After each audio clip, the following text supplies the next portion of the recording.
नमस्कार। 2 फरवरी से दिल्ली में राष्ट्रपति भवन के अंदर अमृत उद्यान आपके लिए खुल जाएगा। 30 मार्च तक खुला रहेगा, ज़रूर विज़िट करें।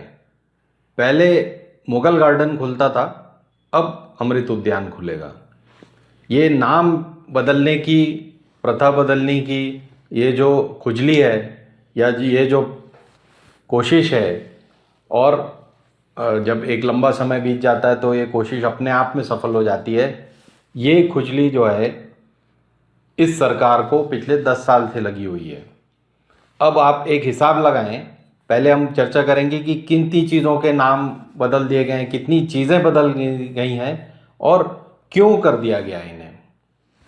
सबसे पहली चीज़ तो ये है कि पार्लियामेंट को आपने पुराने स्थान से उठा के नए स्थान में लगा दिया है, ताकि आने वाली पीढ़ियां नए पार्लियामेंट को ही पार्लियामेंट समझे। वो जो गोल वाला बहुत सालों चला, 60-70 साल, उसको अब लोग भूल जाएं और इस नई पार्लियामेंट को ही पार्लियामेंट समझा जाए। अब ये इंस्टीट्यूशंस चेंज करने वाली बात है, ये मामूली चीज़ नहीं है। जब आप इंस्टीट्यूशंस बदलते हो तो आगे आने वाली पीढ़ियों के लिए एक नई चीज़, जो मान लीजिए जो 90 के दशक में या 2000 के दशक में पैदा हुआ है, तो वो तो इन्हीं चीज़ों को सही मानेगा। वो शुरुआत किससे हुई? नोट बदलने से। आपने नोटों के साइज छोटे कर दिए, नोटों के रंग बदल दिए, तो जो पुराना जनरेशन था, 500 के 1000 के नोट देखते आया था या 2000 के नोट जिन्होंने देखे अभी, वो अब जो रंग के नोट आते हैं, जो जिस तरह के दिखते हैं, उन्हीं को करेंसी समझता है और आगे आने वाले समय भी वही करेंसी समझाएगी। धीरे धीरे हो सकता है उसमें से महात्मा गांधी की तस्वीर भी गायब कर दी जाए। तो ये एक अटेम्प्ट होती है अपनी छाप छोड़ने की। और ये आप मान कर चलिए कि आज नहीं, 47 के बाद भी अगर गवर्नमेंट बदलती है तो अगली गवर्नमेंट ये काम जरूर करेगी जो ये कर रहे हैं अभी। तो ये क्या कर रहे हैं अभी ये भाजपा गवर्नमेंट, या हम समझे मोदी सरकार? सबसे पहले इंडिया गेट के चारों तरफ, जो कि आइकॉनिक चीज़ है नेशनल कैपिटल की, दिल्ली की, उन सब चीज़ों को बदला जाए। तो वो कैसे बदला जाएगा? तो एक नया पूरा कैपिटल कॉम्प्लेक्स बना दिया गया। राजपथ, जिसपे कि आप 26 जनवरी की परेड देखी कल आपने, उसका नाम बदल के कर्तव्य पथ कर दिया गया। उसके चारों तरफ जैसे वो पुराने बाग बगीचे थे जो ब्रिटिश ने बनाए थे, कोई कांग्रेस की देन नहीं है या नेहरू की देन नहीं है, ब्रिटिश ने बनाए थे, उसका पूरा जो लेआउट था वो बदल दिया गया है। अब उसके चारों तरफ मिनिस्ट्रीज की बिल्डिंग थी, कुछ अंग्रेज़ों के टाइम बन गई थी, कुछ बाद में बनी, और एक एक बिल्डिंग में 2-2, 3-3 मिनिस्ट्री थी, एग्रीकल्चर और रेलवे की छोड़ के। बाकी में निर्माण भवन में या उद्योग भवन में, ये सब शास्त्री भवन में, ये सब में 2-4 मिनिस्ट्रीज थी हर बिल्डिंग में। अब क्या किया जा रहा है कि भाई एयरफोर्स, आर्मीज, एक हेडक्वार्टर अलग बनाया जाए राष्ट्रपति भवन के दाईं तरफ, एक फॉरेन ऑफिस अलग बना दिया गया है। इसी तरह सारी बिल्डिंग्स का रीलोकेशन, री इनैक्टमेंट और रिफर्बिशमेंट तो छोड़ दीजिए, पूरी गिरा गिरा के नई बनाई जा रही है। और इसमें कोई शक नहीं है कि ये आर्किटेक्ट कौन होंगे इसके? गुजरात से। बनाने वाले कौन होंगे? गुजरात से। ये 20-20 हज़ार, 50-50 हज़ार करोड़ के कॉन्ट्रैक्ट हैं, ये तो देने ही है। ये तो एक अलग मुद्दा है। मुद्दा पहले ये है कि हम इस पूरे एरिया का, जो जिस तरह से ये दिखता है 70-80 साल में, उसको हम पूरा बदलना चाहते हैं। पूरे पिछले 100 साल से, 1911 में बनी थी दिल्ली कैपिटल अंग्रेज़ों के ज़माने में, तब से नई दिल्ली। पुरानी दिल्ली में कोई विशेष इंटरेस्ट अभी नहीं दिखाया है इस सरकार ने। अब जैसा कि मैंने कहा, इंस्टीट्यूशंस को बदलना है ताकि आने वाली पीढ़ियां पुराने इंस्टीट्यूशंस को भूल जाएं, जो अभी की सरकार की देन है उसे याद रखें। जैसे उसमें एक बहुत महत्वपूर्ण कदम है, इंडियन पिनल कोड को बदल के, भारतीय दंड संहिता को बदल के भारतीय न्याय संहिता कर देना। सारे सेक्शंस बदल डाले। मतलब सेक्शन 420 तो सभी को पता रहता है, सब पिछले 100 साल थे, 150 साल थे, लोगों की ज़ुबान पे चढ़ गया था, उस पर फिल्म भी बन गई, श्री 420 वगैरह। और ये तो बड़ा 420 आदमी है, ये एक कहावत हो गई कि ये ठगी का सेक्शन है, उसको तक बदल दिया गया है। अब उस पूरे कोर्ट का नाम ही भारतीय न्याय संहिता कर दिया गया है। भारतीय न्याय संहिता अच्छा नाम है, BNS कहलाएगा इंग्लिश में। अब उसमें सेक्शन भी करीब 100-150 कम कर दिए गए हैं, लेकिन मुख्य सेक्शन वही है और सेडिशन का सेक्शन नहीं बदला गया है। तो जो अंग्रेज दे गए वही अपने को करना है, तो सिर्फ उसको सेक्शंस को समेटने का ये पूरा कार्यक्रम हुआ, 5-7 साल में ये किया गया। दूसरा जो था CRPC, उसको बदल के अब कर दिया गया है भारतीय नागरिक सुरक्षा संहिता। तो अब CRPC के सेक्शंस के अनुसार आप भारतीय न्याय संहिता को इंटरप्रेट करोगे। उसी तरह एविडेंस एक्ट में भी कुछ चेंजेस लाए जाएंगे, साक्ष्य अधिनियम में भी। तो अब क्या होगा कि आने वाली जो पीढ़ियां हैं और जो अब से जो पढ़ रहे हैं अभी स्कूल कॉलेजेस में, जो लॉ के पढ़ाई कर रहे हैं, उनकी ज़ुबान पर IPC ख़त्म हो जाएगा, BNS रहेगा या BNSS रहेगा। जब पार्लियामेंट की सिर्फ बिल्डिंग नहीं चेंज की गई, पार्लियामेंट के तौर तरीके, उनके अपने जो इंस्टीट्यूशंस थे, जो उनके अपने ट्रेडिशंस थे पार्लियामेंट के, वो भी बदल दिए गए। पहले आपको याद होगा कि रेलवे मंत्री अपना अलग बजट लेके आता था, उसको दिखाते थे कि रेल मंत्री, क्योंकि रेल इस देश का सबसे बड़ा विभाग है, 1 करोड़ से ज़्यादा एम्प्लॉयज़ हैं। मेरा ख्याल है कि कम से कम 2-2.5 लाख करोड़ रुपए का उनका बजट रहता है हर साल का। तो वो एक अलग बजट होता था उसका, रेलवे बजट कहते थे हम, उससे हमें पता चलता था कि स्लीपर की अब क्या होगी, ये कितनी नई ट्रेनें आएंगी, कौन सी ट्रेनें बदल दी गई हैं, और एक उसका अपना एक महत्व था। उसको अब सम्मिलित कर दिया गया है एनुअल बजट में। तो रेल मंत्री का कद घटा दिया गया, रेलवे बजट का कद घटा दिया गया, उसको सीधे आम बजट में डाल दिया गया। आम बजट को भी बदल के, जो फरवरी में आता था, उसको अब कैलेंडर वर्ष के अनुसार कर दिया गया है। तो जनवरी से दिसंबर वो लागू होता है। पहले वो जिस तरह से आप इनकम टैक्स भरते हो उस तरह से लागू होता था, यानी मार्च टू अप्रैल, पिछले साल के मार्च से लेके 31 मार्च से 1 अप्रैल के बीच में लागू होता था। अब वो 1 जनवरी। तीसरी जो सबसे बड़ी चीज़ की गई है, वो अब बजट का वैसे कोई खास मतलब नहीं रह गया।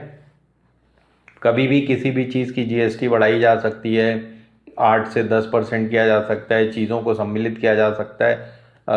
निकाला तो बहुत कम गया है, लेकिन मक्खन और दही से लेके ब्रेड और व्हीट और सब पे कभी भी लगाया जा सकता है और बढ़ाया जा सकता है। पॉपकॉर्न पे बढ़ा दो कभी भी, वो उसका बजट से कोई लेना देना नहीं रह गया है। तो बजट सिर्फ एक पुलिंदा हो गया, जिससे आपको खर्चे का अंदाज और खर्चे, आय और व्यय का अंदाज एक जगह पे लगता है।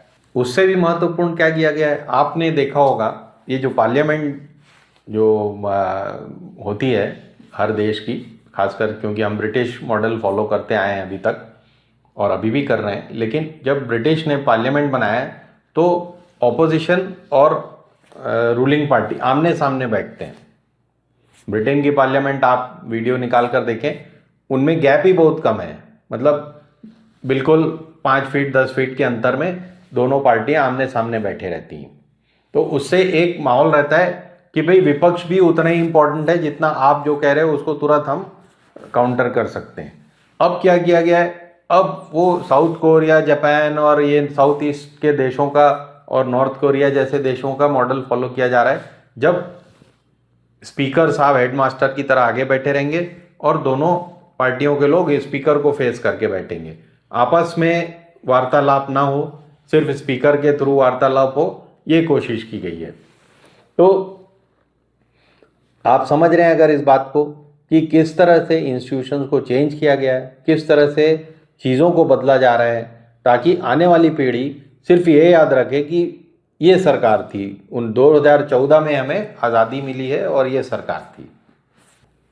अच्छा, जितने भी योजनाएं थी सबकी वही की वही हैं, मनरेगा भी वही है, ये वो, लेकिन सबके नाम बदल दिए गए हैं। वो निर्मल भारत चला रहे थे तो ये स्वच्छ भारत चला रहे हैं। योजनाएं वही हैं, योजनाओं में कोई, विजन में कोई अंतर नहीं है, नाम बदलने में पूरी कोशिश है। अब इलाहाबाद में कुंभ होता है, सबको पता है, आज से नहीं, मुगलों के टाइम से कम रिकॉर्डेड हिस्ट्री है कि हर 12 वर्ष में वहाँ लोग इतने जमा होते थे। पुराणिक काल में होते रहे होंगे वो तो अलग चीज़ है, लेकिन जहाँ रिकॉर्डेड हिस्ट्री वहाँ से हमको पता है कि यहाँ पे हर 12 साल में लोग वहाँ आते ही थे। अब उसे प्रयागराज कर दिया गया है ताकि इलाहाबाद वाला जो नाम है वो बीच से हटे। उसी तरह रेलवे स्टेशन के नाम मुगल सराय क्यों कहलाएगा? दीनदयाल उपाध्याय स्टेशन कहलाए। जिस तरह से शिवसेना ने किया था, अरे भाई विक्टोरिया टर्मिनस जो वीटी बॉम्बे वीटी कहलाता था, अब वो शिवाजी टर्मिनस कहलाता है। शिवाजी का उस काल से ही कोई लेना देना नहीं है जब वो वीटी स्टेशन बना। मतलब शिवाजी रहे 17वीं शताब्दी में, 18वीं शताब्दी में, और वीटी बना 19वीं शताब्दी में। तो नामों को इसलिए रखा जाता है ताकि लोग पुराने चीज़ों को अगर आप कुछ नया बना रहे हो, कुछ नया ऐड कर रहे हो, तब तो ठीक है नामकरण, पुरानी चीज़ों का क्या नामकरण करते बैठना। लेकिन फिर भी आप देखेंगे कि डलहौजी और डाल्टनगंज से कोई मतलब नहीं है, लेकिन इलाहाबाद और मुगल सराय से ज़रूर मतलब है। और गुरुग्राम, गुड़गांव को गुरुग्राम करना जरूरी है। गुड़गांव को क्यों भाई? गुड़गांव तो वो पहले से ही था, आज से कहाँ, बहुत सैकड़ों सालों से गुड़गांव था वो, और छोटा सा गांव था। लेकिन अब वो क्योंकि एक आईटी हब बन गया है, एक मल्टीनेशनल्स के ऑफिसेज का हब बन गया है, तो उसे गुरुग्राम ना, अरे भाई आप रोड और नाली तो बना नहीं पा रहे हो, वहाँ पे कंजेशन कम नहीं कर पा रहे हो, लेकिन गुरुग्राम कहना जरूरी हो गया है। जब पहले 7 रेस कोर्स रोड कहलाता था प्रधानमंत्री निवास, तो अब प्रधानमंत्री निवास एक नया बन रहा है, उसकी भी करीब 5-6 हज़ार करोड़ की लागत से बन रहा है, और वो बिल्कुल राष्ट्रपति भवन के पास में बनेगा ताकि उस अंडरग्राउंड ही प्रधानमंत्री अपने ऑफिस तक पहुंच सकें अंडरग्राउंड टनल के जरिए। अभी जो 7 रेस कोर्स रोड पे था उसको पहले नाम कर दिया गया लोक कल्याण मार्ग, और प्रधानमंत्री निवास का नाम कर दिया गया पंचवटी। तो ये सारा जो नामों का सिलसिला है, जो इंस्टीट्यूशंस को बदलने का सिलसिला है, ये सिर्फ इसलिए है कि हम इतिहास पर अपनी छाप छोड़ना चाहते हैं, पुराने लोगों को हम हटा देना चाहते हैं। गांधी की 16 फीट की प्रतिमा लगी थी पार्लियामेंट के, पुरानी पार्लियामेंट के बाहर, मतलब कंपाउंड में, जहाँ पर कि विपक्ष बैठकर धरना देता है, और वो उस धरने के लिए जाना जाता था वो स्थल। अब वो सारी प्रतिमाएं, यहाँ तक कि शिवाजी, बिरसा मुंडा और राणा प्रताप वगैरह सबकी एक म्यूजियम की तरह उन्हें दोनों पार्लियामेंट के बीच के एक लॉन में स्थापित कर दिया गया है, ताकि इनकी विजिबिलिटी कम हो जाए। यहाँ जो बैठने का जो सिलसिला चला रहा था विपक्ष, वो खत्म हो जाए। अच्छा, जिस चीज़ को ये सरकार या विपक्ष हम मान लें पूरा, जिसमें कि कम्युनिस्ट और सारे लोग शामिल हैं, लेकिन आरएसएस और बीजेपी को खास नफरत है गांधी परिवार से, और हर उस चीज़ से जिस पे कि नेहरू का नाम लिखा हुआ है। या तो नेहरू का जो ये आनंद भवन था, और वहाँ पर नेहरू जी रहते थे जब वो प्रधानमंत्री थे, और वो उसके पहले से वहाँ रहते थे, तो उसको बदल के अब प्रधानमंत्री का पूरे जितने प्रधानमंत्री हुए हैं इंडिया के, उनका एक संग्रहालय बना दिया गया है। तो वो ये जो नेहरू की लीगेसी थी उसको ख़त्म करने का काम शुरू किया वहाँ से। अब इसके आगे क्या कर सकते थे? नए नाम पे अपना नाम जोड़ना। भाई जिस चीज़ से आप नफरत करते हो कि पुराने लोगों के नाम पर क्यों, इनका क्या कंट्रीब्यूशन है, गांधी के नाम से रोड होना जरूरी है क्या, स्टेडियम होने जरूरी क्या, रेलवे स्टेशन होने जरूरी, वहाँ पे आप अपने नाम डाल रहे हो। तो विश्व का सबसे बड़ा स्टेडियम नरेंद्र मोदी स्टेडियम, जबकि वो पहले सरदार पटेल स्टेडियम कहलाता था। अब वो उसको बार बार हर कमेंटेटर आपको याद दिलाते थे कि ये विश्व का सबसे बड़ा स्टेडियम नरेंद्र मोदी स्टेडियम है, और यहाँ विश्व कप फाइनल हो रहा है जो हम हार गए। तो ये अब मैं आपको समझाता हूँ कि ये क्यों करते हैं। ये इसलिए किया जाता है, और ये इस चीज़ के कोई आप कांग्रेस को आप सोचें कि उन्होंने कुछ कम किया था, उन्होंने इससे ज़्यादा किया था, क्योंकि उनके पास भी 30, 40, 50 वर्ष का समय था ये सब करने के लिए। वो राजपाट में थे, तो उन्होंने हर शहर में आप चले जाइए तो आपको महात्मा गांधी मार्ग, तो खैर बहुत अच्छी बात है, नेहरू के नाम पे कुछ ना कुछ मिल जाएगा, स्टेडियम होगा, पार्क होगा, या नेहरू गार्डन या ऐसा टाइप का कुछ ना कुछ आपको वहाँ पे मिल जाएगा। उसके बाद राजीव गांधी के नाम पे आपको मिल जाएगा, इंदिरा गांधी के नाम पे एयरपोर्ट मिल जाएंगे, इंटरनेशनल एयरपोर्ट आज भी हमारा इंदिरा गांधी के नाम पे। तो ये प्रथा उनने कायम की थी। आज कांग्रेसी कह रहे हैं कि भाई ये पद्मश्री अवार्ड और पद्मा जितने अवार्ड हैं ये सब अपने लोगों को दे रहे हैं, आरएसएस वालों को दे रहे हैं। तो भाई ये बनाया किसने था? बनाया कांग्रेस नहीं था। और किस लिए बनाया था? अपने लोगों को उपकृत करने के लिए। तो आज ये वो कर रहे हैं, इनको मौका मिला ये कर रहे हैं। तो कोई किसी से कम नहीं है इस पूरे खेल में। अब जो हो रहा है वो अनप्रेसिडेंटेड है। मतलब कांग्रेस ने जो किया या नेहरू ने जो किया या इंदिरा ने जो किया, वो ब्रिटिश लेगेसी को, उनकी बिल्डिंग्स को चेंज नहीं किया। उनका ज़्यादातर आज भी आपको कर्जन रोड और डेलहौजी रोड और ये सारे लेन मिल जाएंगे आपको दिल्ली में। उस पर ज़्यादा उन्होंने औरंगजेब रोड और अपने जो हिस्ट्री थी उसको बचा के रखा। अब जो काम हो रहा है वो हिस्ट्री को पलटने का काम हो रहा है। यानी हम बिल्डिंग बदल दें, रोड्स के नाम बदल दें, स्टेडियम के नाम बदल दें, एयरपोर्ट्स के नाम बदल दें, ताकि आने वाले 50 साल में, अब जैसे हम जानते थे कि ये जवाहरलाल नेहरू स्टेडियम है दिल्ली में, अब उसकी महत्ता खत्म होते जा रही। वहाँ पर अब ये दिलजीत दोसांझ वगैरह की नाइट्स वाइट्स होते रहती हैं वहाँ पर।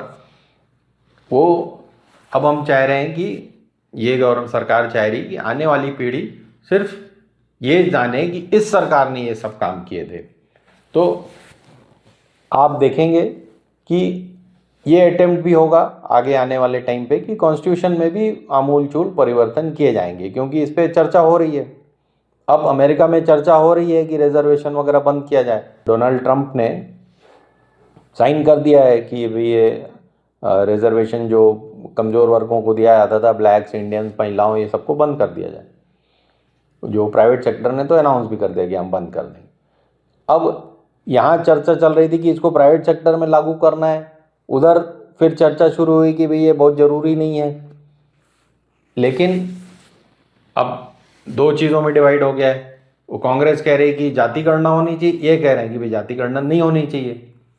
तो अभी ये वो समय है जब या तो हम जाति को ख़त्म कर पाएंगे या नहीं कर पाएंगे, और नहीं कर पाने के चांसेस ज़्यादा हैं, क्योंकि ऑलरेडी हमने सारे रिजर्वेशन